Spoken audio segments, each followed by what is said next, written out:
Hello everyone and welcome back to my channel. My name is Drishti Yadav and I am a student in Samarkand Medical University in Russia. तो मेरी आज का video का ये topic है कि MBBS abroad के लिए एलिजिबिलिटी क्राइटेरिया क्या होता है। सो स्टार्ट करते हैं। सबसे पहली और सबसे इम्पोर्टेंट चीज़ कि आप नीट क्वालिफाइड होने चाहिए। इसीलिए डॉक्यूमेंटेशन में सबसे पहले आपका नीट का स्कोर कार्ड मांगते हैं।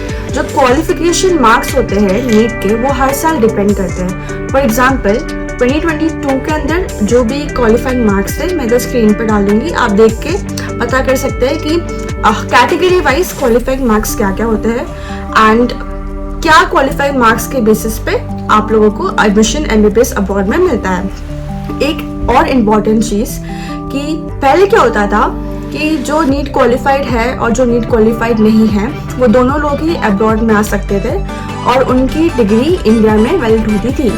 लेकिन अभी कुछ साल पहले से NMC ने अपनी गाइडलाइंस चेंज कर दी है, जिसके अंदर जो बच्चे नीट क्वालिफाइड है वही जो MBBS अब्रॉड के लिए जाएंगे उन लोगों की ही डिग्री इंडिया में वैलिड होगी। मतलब only 2 students can practice in India.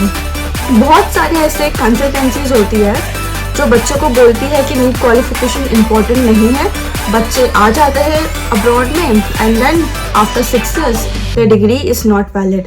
तो आपको इस चीज़ का ध्यान रखना है। सेकेंड पॉइंट जो है कि आपके 12th स्टैंडर्ड में PCB that is physics, chemistry और बायो में उनका जो एग्रीगेट मार्क्स होने चाहिए 50%, तीनों को मिला के उनका जो टोटल होना चाहिए वो होना चाहिए 50%।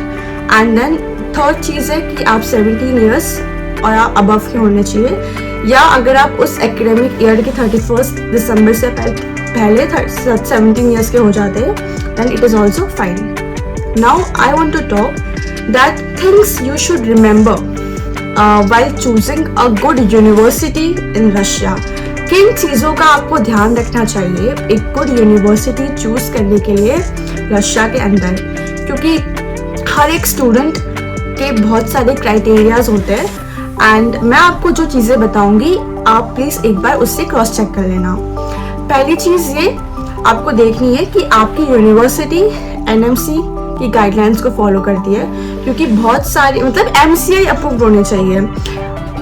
NMC क्या करता है, हर साल जो भी फ्रॉड यूनिवर्सिटीज़ हैं उन्हें निकालता जाता है और जो बच्चे उनसे MBBS करते हैं फॉरेन मतलब इंडियन स्टूडेंट्स, फिर उनकी पढ़ाई का लॉस हो जाता है।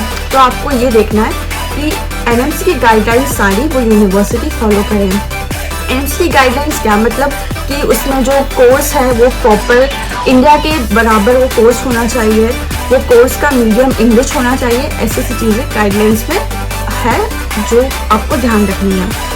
सेकेंड चीज़ ये है कि आपकी यूनिवर्सिटी बायलिंगुअल नहीं होनी चाहिए। बायलिंगुअल का मतलब ये होता है कि जिस यूनिवर्सिटी में 2 लैंग्वेजेस में कोर्स होता है, जैसे कि रशियन और इंग्लिश। तो बहुत सारी यूनिवर्सिटीज़ होती है जहाँ पे 3 साल रशियन में होता है एंड देन 3 साल इंग्लिश में होता है। तो आपको ऐसी यूनिवर्सिटी देखनी है जिसमें 6 साल का कोर्स पूरा की पूरा इंग्लिश में हो, जो आपके लिए बेनिफिशियल हो, जो NMC गाइडलाइन के अंदर आता है। तीसरा आपका बजट। बहुत सारे लोग होते हैं जिनका बजट आई थिंक कम होता है, जिनका बजट मॉडरेट होता है और जिनका बजट ज़्यादा होता है। तो आपको आपके बजट के अकॉर्डिंग यूनिवर्सिटीज़ चूज़ करनी चाहिए। अगर आपको इसमें कोई हेल्प चाहिए तो आप मुझे कांटेक्ट कर सकते हैं, मैं आपको बता सकती हूँ कि आपको किस बजट के हिसाब से कौन सी यूनिवर्सिटी में जाना चाहिए। एंड देन यूनिवर्सिटी सिलेक्ट करने के टाइम आपको एक बहुत ही इम्पॉर्टेंट चीज़ आपके कंसल्टेंट से ये पूछनी है कि क्या उस यूनिवर्सिटी में एडमिशन के लिए कोई एंट्रेंस एग्ज़ाम होता है कि नहीं, क्योंकि बहुत सारी यूनिवर्सिटी रशिया के अंदर है जिसमें एंट्रेंस एग्ज़ाम होता है, जिनमें नहीं होता है। कुछ फ्रॉड कंसल्टेंसीज क्या करती है कि बच्चों को ले जाती है अब्रॉड में एंड देन वो बच्चे उस एग्ज़ाम में फेल हो जाते हैं, तो उनसे सारी फीस ले ली जाती है, सब कुछ करा लिया जाता है, फिर उनको वापस इंडिया भेज दिया जाता है। तो ये आपकी ड्यूटी बनती है कि आप क्रॉस चेक करें कि आपके यूनिवर्सिटी में कोई एंट्रेंस एग्ज़ाम प्रेजेंट है या नहीं। तो यही कुछ चीज़ें थी जो आपको ध्यान रखनी चाहिए एक यूनिवर्सिटी को चूज़ करने के लिए, और ये था नीट का क्या MBBS का एलिजिबिलिटी क्राइटेरिया। तो बिना नीट क्वालिफाई करे आपको, मुझे नहीं लगता है MBBS अब्रॉड आना चाहिए, क्योंकि आपकी डिग्री इंडिया में वैलिड नहीं होगी। अगर आपको कहीं बाहर पढ़ने की इच्छा है जैसे जर्मनी वगैरह, तो आप ठीक है, यू कैन परसीव इट, लेकिन इंडिया के लिए नीट इज़ वेरी इंपॉर्टेंट। तो अगर आपको मेरी वीडियो अच्छी लगी हो, so please like, share, comment and subscribe.